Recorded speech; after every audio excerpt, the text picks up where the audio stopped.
Halo teman-teman, kembali lagi di vlog sederhana gua. Gimana kabarnya? Semoga teman-teman dalam keadaan sehat-sehat selalu dan gokil-gokil selalu nih.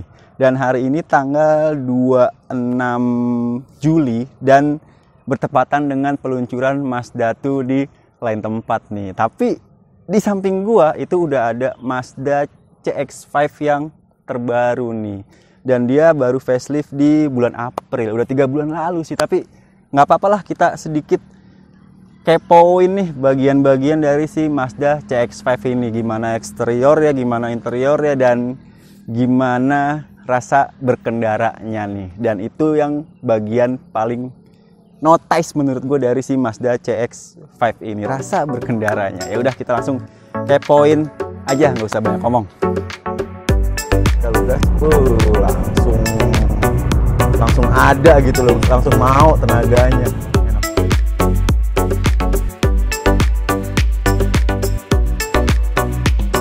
Oke, bagian depannya nih, berantakan banget rambut gue, nggak apa-apa. Nih bagian depannya ini sangat simple gitu, artinya nggak banyak ornamen-ornamen yang bikin mobil ini jadi terlihat rame. Ini sangat simple gitu.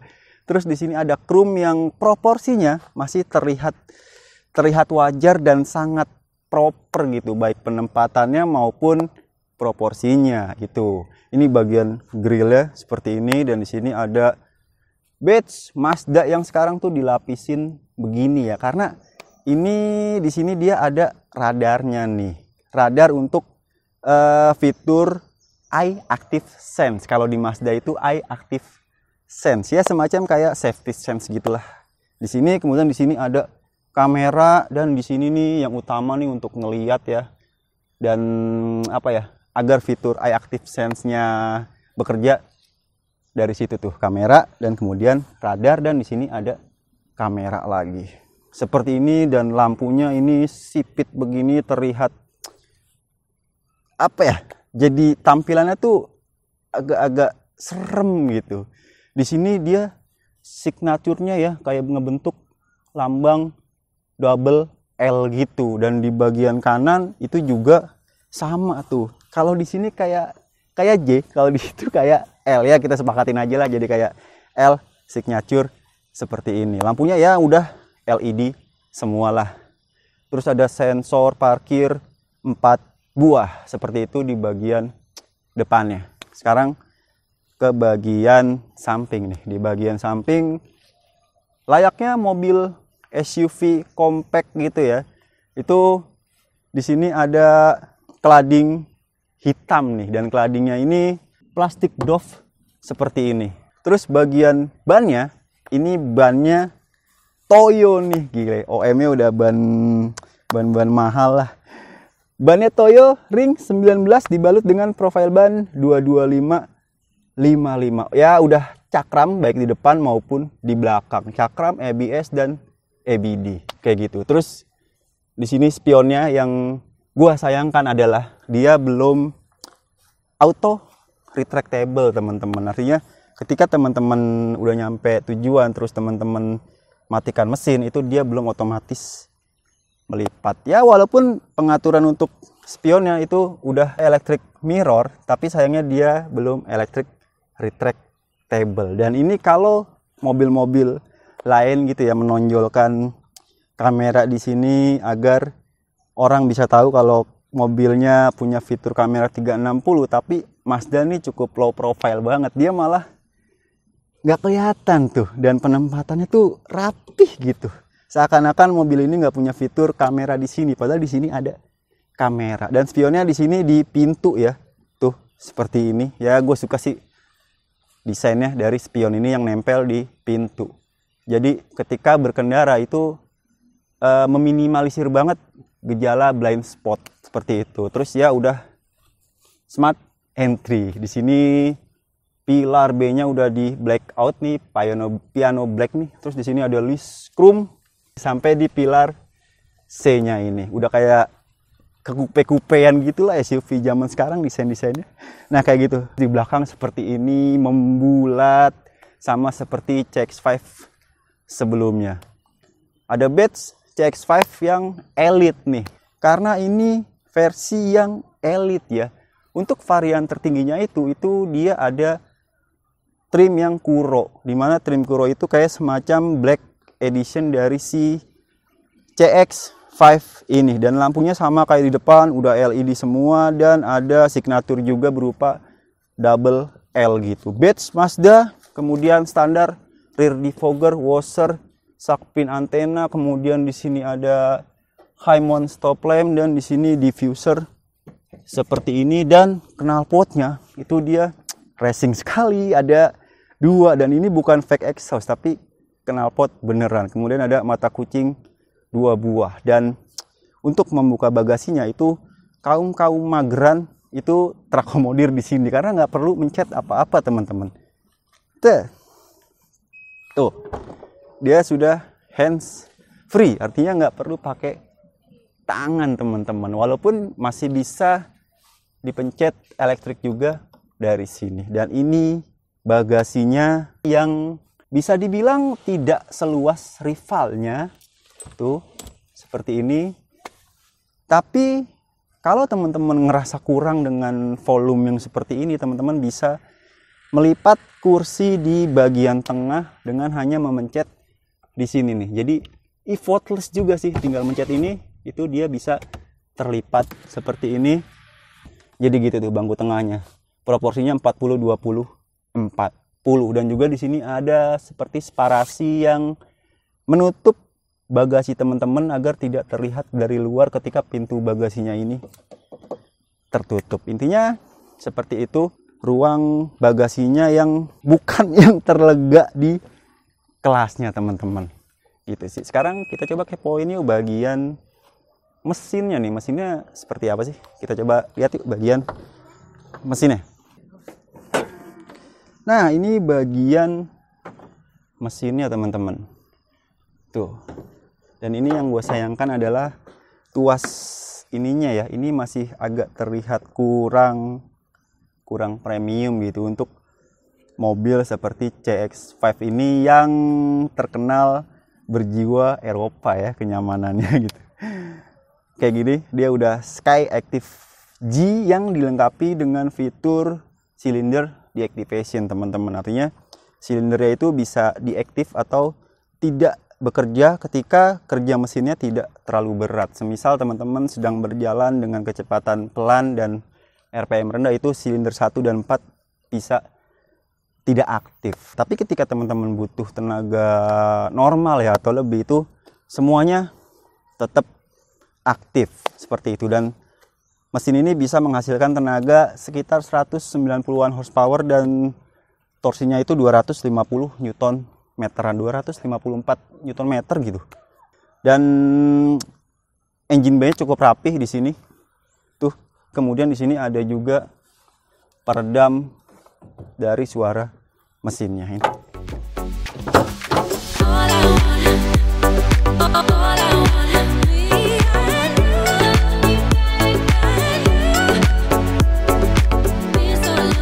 Ini bagian interior depannya ya. Gimana ya? Ini gue suka banget sih desain layout dari dashboard CX5 ini ya.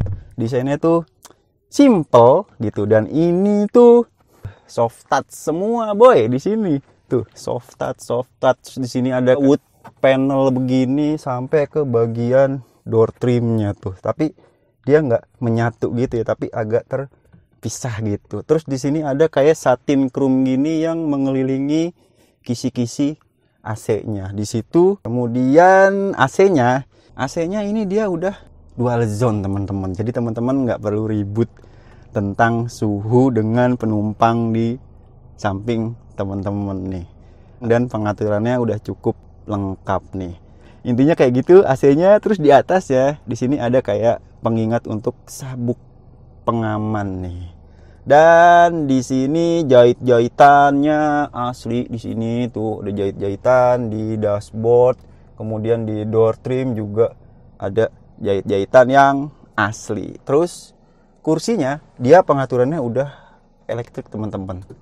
Tuh, pengaturannya udah elektrik untuk pengaturan ketinggian, kemudian sliding, tuh, dan juga untuk pengaturan recliningnya dia udah elektrik. Di bagian penumpang sisi depan kiri itu juga udah elektrik, tapi pengaturannya tidak sebanyak di bagian pengemudi. Dan di bagian pengemudi dia juga udah punya memory seat nih teman-teman. Jadi kalau teman-teman mobilnya itu gantian ya, artinya misalkan hari ini dipakai teman-teman, besok dipakai adik teman-teman, atau teman-teman punya supir, itu pengaturannya kan beda-beda. Nah, teman-teman bisa nyimpen pengaturan yang pas menurut teman-teman di memori car seat-nya ini. Ada 2 memori nih, seperti itu. Kemudian joknya ini enak didudukin, dia udah kulit.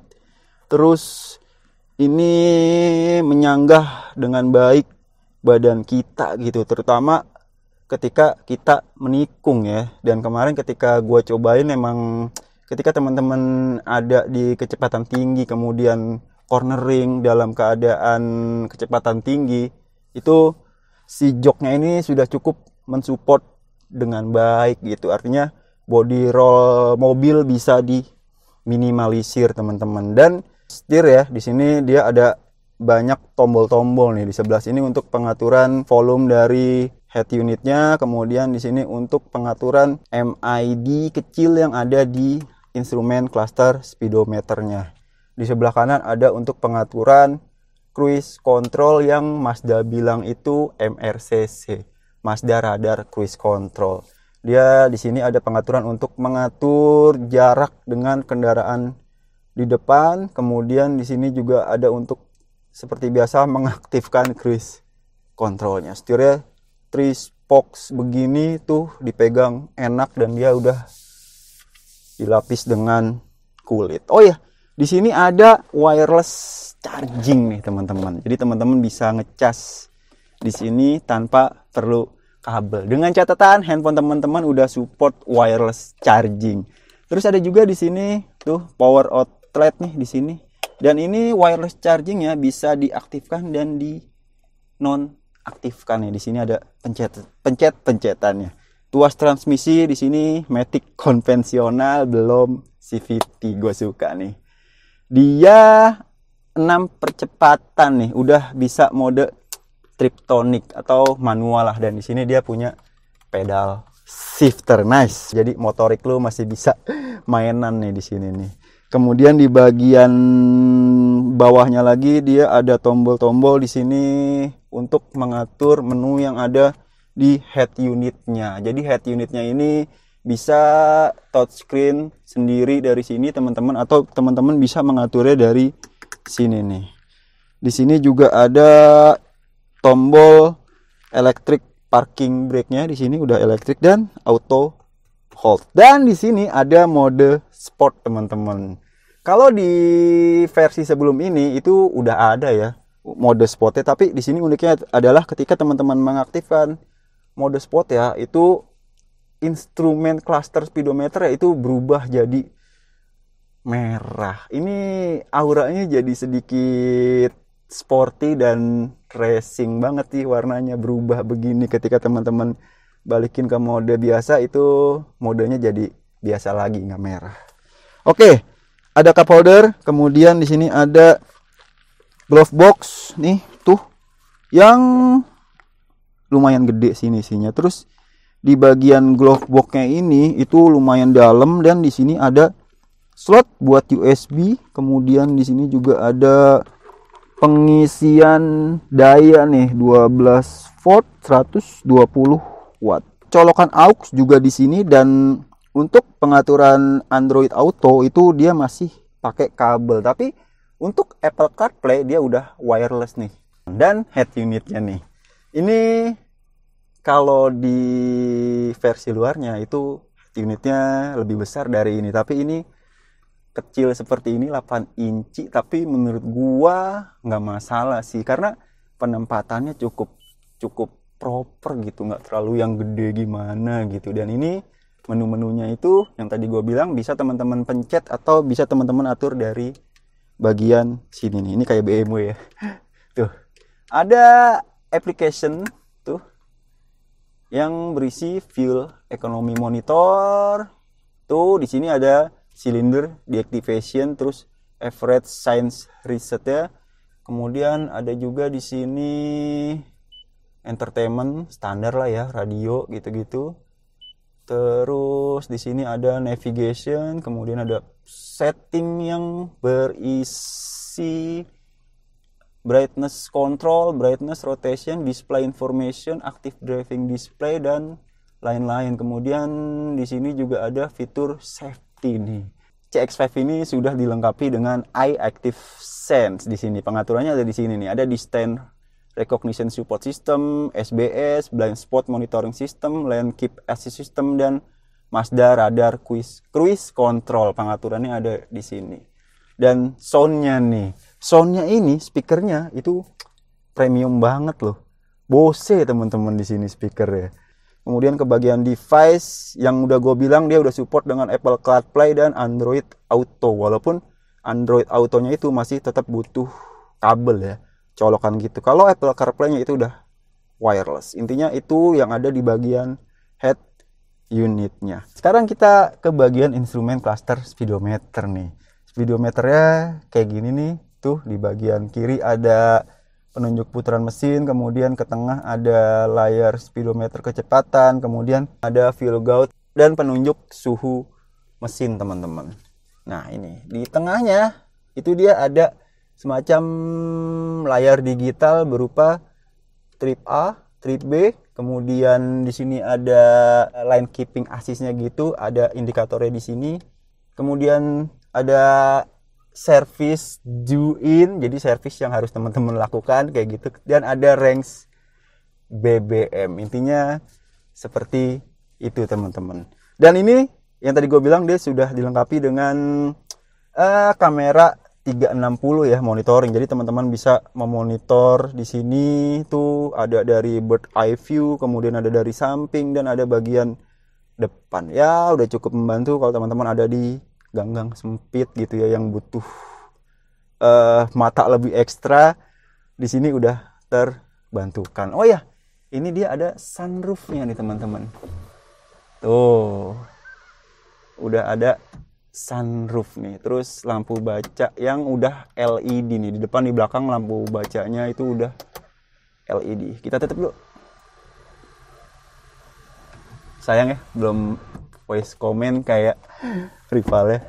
Terus di sini udah ada lampu dan kacanya. Di sini juga udah ada lampu dan kacanya teman-teman. Tuh, ruang akomodasi di bagian door trim ada di sini lumayan banyak.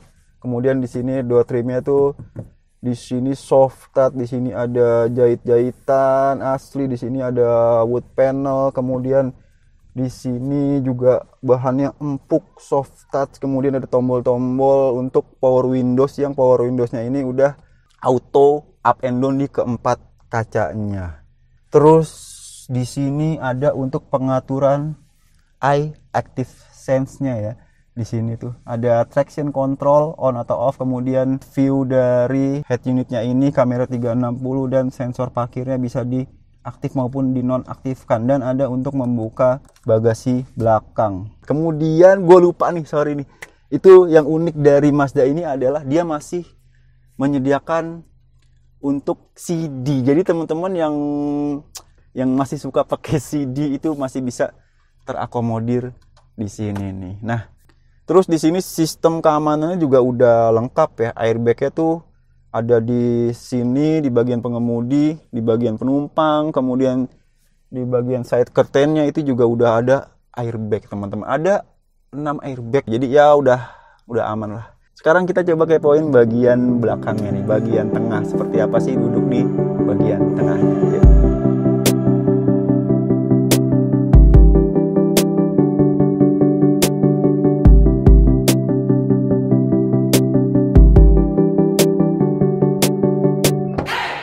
Sekarang kita coba kepoin bagian tengahnya nih. Dan tadi ada yang lupa gua kasih tahu ya, ini tuh penutupan pintunya tuh kerasa ini tuh gila. Bukan berat ya, gimana ya ngomongnya, agak kayak mantep gitu. Ininya tuh keras gitu, berat gitu, kayak jadi kayak mantep. Dan ini ngebukanya tuh kayak bisa rata begini. Jadi kalau teman-teman butuh akomodasi masukin barang ke tengah, ini cukup mengakomodir nih. Dan kemudian kita masuk ke bagian tengah tuh, bagian tengah kayak gini, dan emang bukan yang terbesar di kelasnya ya ruang bagian tengahnya ini, tapi ini udah cukup sih menurut gua, karena dia di sini dia punya reclining satu step nih tuh, lumayan, jadi yang nggak tegak-tegak banget lah, jadi nggak begitu capek kalau teman-teman dalam perjalanan jauh dan harus duduk di bagian tengah ini.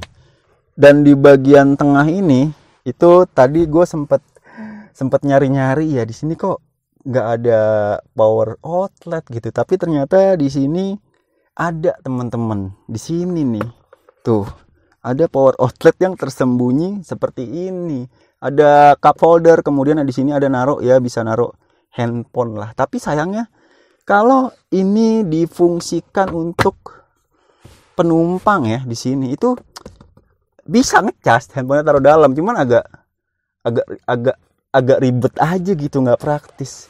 Tuh kenapa nggak ditaruh di sini ya power outletnya, tapi ini ngumpet di sini ya, walaupun ini bahan-bahannya tuh terlihat premium banget sih tuh. Di sini ada bahan untuk mencegah layar handphone teman-teman lecet gitu. Di sini enggak tuh, ada bahan yang mengakomodir untuk hal itulah.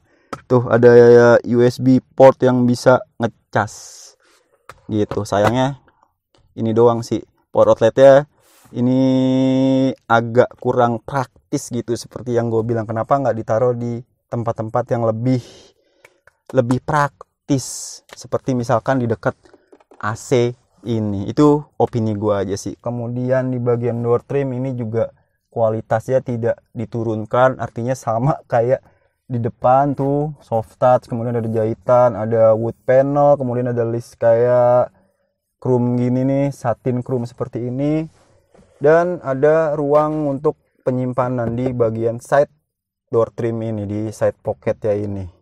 Dan ini walaupun di sini agak mentok ya legroom gua, tapi joknya ini dia melengkung kayak gini nih, jadi mengakomodir legroom gua untuk ada sedikit space gitu ya. Nice try lah gitu. Headrest 3 buah di bagian kiri, kanan, dan tengah, dan di sini di bagian kiri, tengah, dan kanan itu sabuk pengamannya udah 3 titik.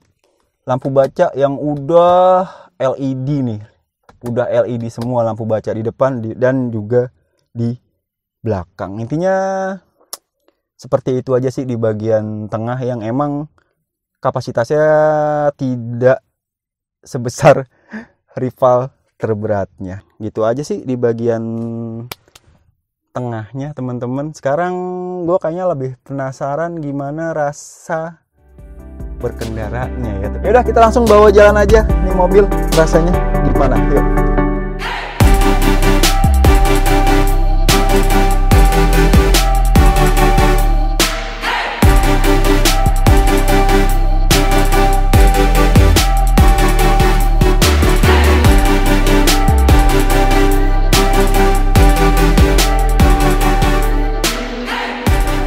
Nah sekarang kita cobain bawa nih si Mazda CX-5, CX-5 lah ya.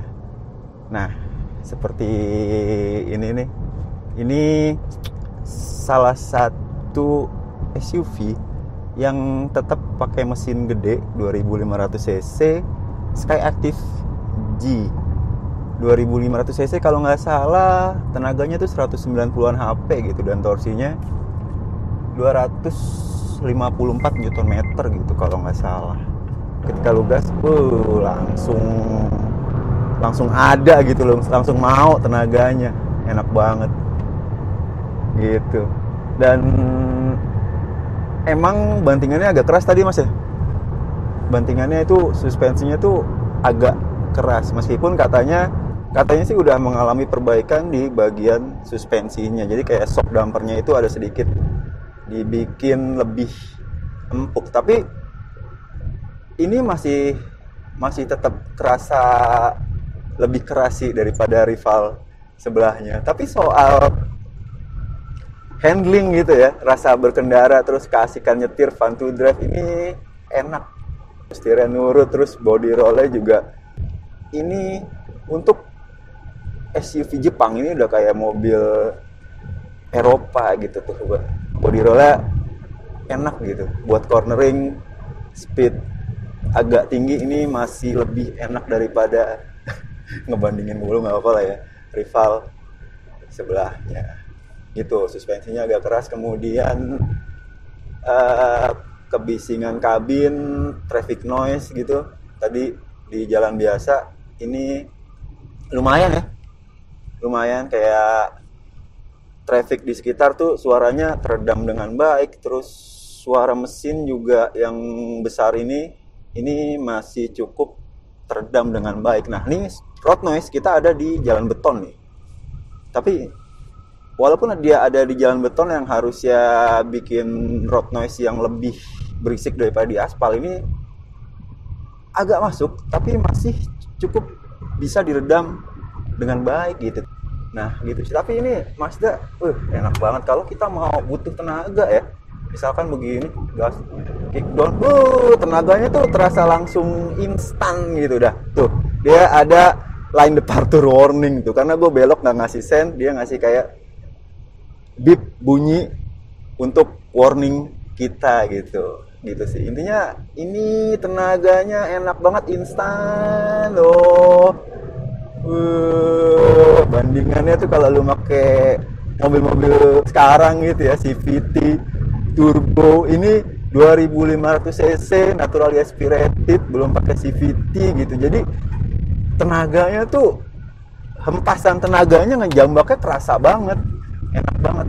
So kalau misalkan temen-temen driving enthusiast gitu, suka nyetir, suka mobil yang fun to drive dengan hempasan tenaga yang ngejambak, ini Mazda lebih enak banget gitu compare sama SUV zaman now yang sekarang tuh kubikasi mesinnya itu makin diperkecil, dikasih force induction atau turbo dengan CVT, tapi ini cc-nya tetap gede, kemudian masih pakai matic konvensional biasa 6 speed. Itu rasanya kerasa langsung.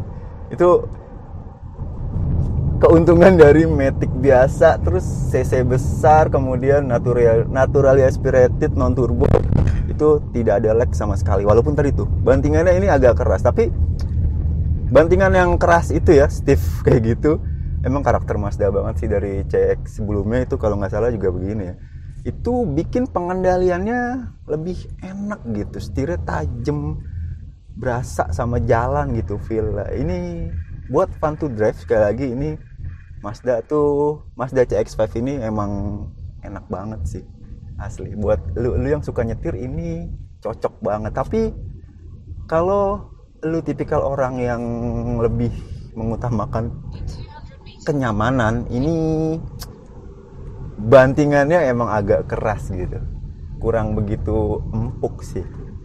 Tapi kalau gua ya ini masih cukup acceptable sih bantingan kayak gini, karena dengan begini setup seperti ini buat bermanuver secara tajam gitu ya, ini mobil dinamis banget, enak banget.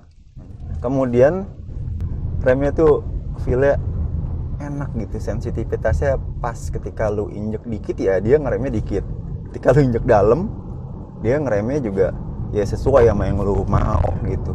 Oh ya, ini fiturnya juga udah adaptive cruise control nih.